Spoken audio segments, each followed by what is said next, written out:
Welcome to the deep dive. Today, we're plunging into something that's probably, well, right there on your desk, the computer mouse. Yeah, seems so simple, right? Exactly. Yeah. But it's guided our digital lives for ages, and what you might not realize is how much it's changed. It's not just a basic clicker anymore. Not at all. We're talking advanced ergonomics, high tech, and actually a surprisingly big global market behind it. It is fascinating. This little device, it's a multi-billion-dollar industry, constantly reinventing itself, really, based on how we work and play. Every single day, yeah. So for this deep dive, we're using insights from excerpts from Global Mouse Market, Growth Trajectory, and Regional Trends. Good stuff in there. Our mission for you listening is basically to pull out the key facts, the interesting bits from this research, give you a shortcut to understanding just how dynamic this market is. So how does this, old school device keep thriving with touchscreens and voice commands everywhere? That's the question. Let's unpack it. Okay, let's start big picture. The global numbers are pretty impressive. They really are. In 2021, the market pulled in over $3.16 billion.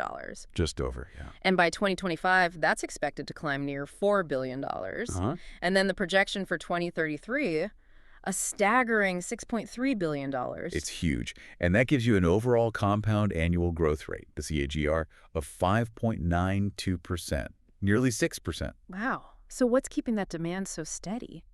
Well, it really reflects this underlying global need, that nearly 6% CAGR. It's not just a blip. It's consistent growth year on year. Okay. And the drivers are pretty clear, things we see every day. More people getting PCs, the big shift to remote or hybrid work. Right, the home office effect. Exactly. And of course, gaming. The Yeah. gaming industry is just booming. Yeah, that makes sense. So if you bought a new mouse for your home setup, or maybe got into online gaming, or even just seen how much students rely on laptops now, well, you're part of these trends. So it's still integral despite everything else. Absolutely. For how we work, learn, and definitely how we play. Okay, so with that global view, let's zoom in a bit, region by region, starting with North America. Sounds good. So North America generated, what, over $863 million in 2021? Yep. And that's projected to grow to over $1.6 billion by 2033. It's holding strong with a FGR of 5.515%. A solid number. So in a mature market like that, what's keeping it going? Is it just upgrades or something more? It's definitely more than just replacing old mice or basic PC sales. Yeah. What's really interesting in North America is the demand for, higher-end devices. Performance. Yeah, exactly. The U.S. is the biggest chunk, obviously. It's climbing from $662 million to over $1.2 billion by 2033. Okay. But look at Canada. Its CAGR is actually a bit higher, nearly 5.9%. Interesting. Yeah, it suggests a real appetite for quality, whether that's, high-precision gaming mice or maybe those fancy ergonomic ones for people working from home more. Right. Comfort matters for long hours. It really does. And Mexico's growing nicely, too, projected to hit around $162 million by 2033. So the region values function, but also those advanced features. Okay, let's hop across the pond. Europe. How does it stack up? Europe's interesting. It started at over $642 million in 2021. Uh-huh. And it's projected to grow to over $1.2 billion by 2033. The CAGR there is 5.717%. Also pretty healthy. So similar growth trajectory overall. Generally, yes, but it's more of a mosaic within Europe. Germany was a big player, starting around $110 million. Okay. And it's forecast to more than double, hitting over $222 million by 2033. And it actually has the region's highest key GR, over 6.1%. Wow, Germany's leading the charge there. Seems like it. The UK is also showing strong growth, climbing up to over $134 million. Right. Then you've got France, Italy, Russia. They're all contributing significantly. Their KGRs are mostly in that 4.7% to 5.4% range. So steady growth across the major economies. Pretty much. Yeah. But what's really intriguing is the rest of Europe category. Oh. Yeah, those countries combined actually have the highest TGR on the continent, 6.56%, growing from $108 million to over $238 million. So smaller economies catching up fast. It suggests that, yeah, rapid digitization, maybe niche markets expanding in places we don't always focus on. Fascinating. Okay, now, this is where you said it gets really interesting. Asia Pacific. Oh, yeah. This is the powerhouse. It generated over $1.15 billion back in 2021. That's already huge. Right, more than North America and Europe combined almost. And it's expected to hit a massive $2.4 billion by 2033. Yeah. achieving the highest regional CAGR of nearly 6.56%. So what's fueling that kind of surge? Well, Asia-Pacific is just the engine for global growth right now. You've got the sheer scale of its emerging digital economies Right. and a massive, rapidly growing tech-savvy population. China, of course, leads the way. It went from over $454 million, Yeah. expected to grow to nearly $1 billion by 2033. That's driven by a powerful CGR, almost 7.1%. Incredible numbers. But India is the really fast riser here. Okay. It jumps from $189 million to over $429 million projected. And it boasts the highest national CAGR we've seen, just over 7.09%. Wow. What's driving India specifically? It's like a perfect storm. A huge wave of first-time digital users, an expanding middle class with more disposable income, and a booming gaming scene, too. Makes sense. What about other key players there? Well, Japan shows consistent growth. South Korea and Australia are climbing steadily, too, around 5.1% to 5.4% CAGR. Okay. And don't forget, Southeast Asia as a whole, it's showing really significant potential, projected to grow from about $177 million to $358 million. It really underscores just how widespread digital tool adoption is across the entire region. So Asia Pacific is clearly the growth leader. Let's shift now to South America. What's the story there? South America is showing solid growth, too. It started just over $192 million in 2021, and is projected to reach over $454 million by 2033. That's a healthy CAGR of 6.1%. Pretty strong growth. Who's leading there? Brazil, definitely. Right. It's the region's biggest contributor. Rose from about $63 million, heading towards $153 million, with a strong 6.3% CAGR. Okay. And then you have Argentina, Colombia, Peru, Chile.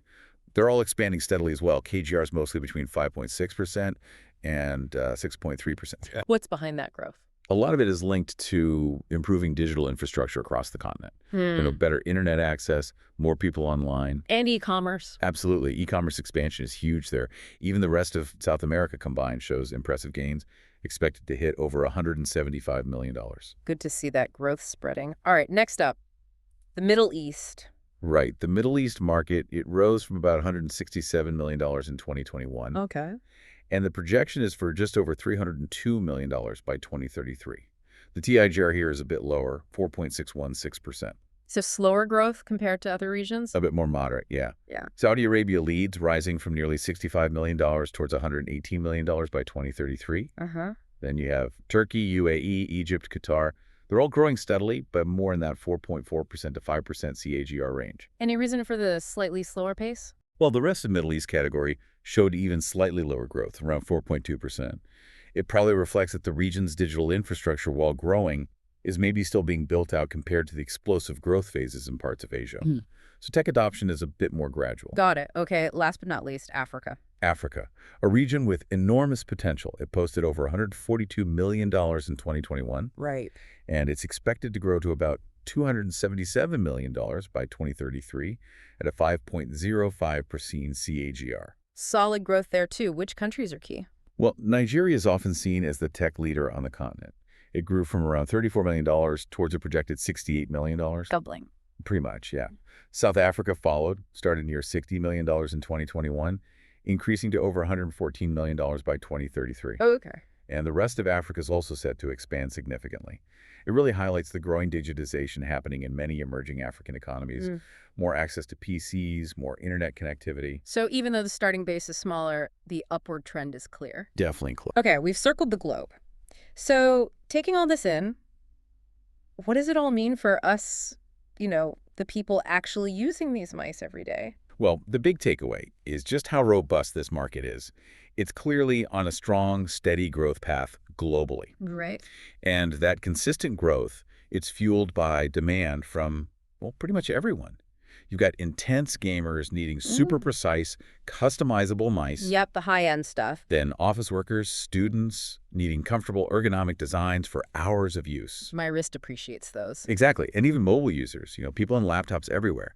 They still often prefer the accuracy of a mouse over a trackpad for certain tasks. True. So we're seeing this big shift towards wireless, towards ergonomic, towards smarter mice with more features. So innovation isn't slowing down, even for something so fundamental. Not at all. It really shows how even these foundational devices keep adapting. Adapting to user needs, adapting to how we interact with tech day to day. What an incredible journey, actually. Looking at something so simple, the mouse, and seeing this complex, dynamic, global story unfold. It really is something. It definitely reinforces that the future for this, well, essential device looks remarkably lively, still guiding our hands, powering productivity for years ahead.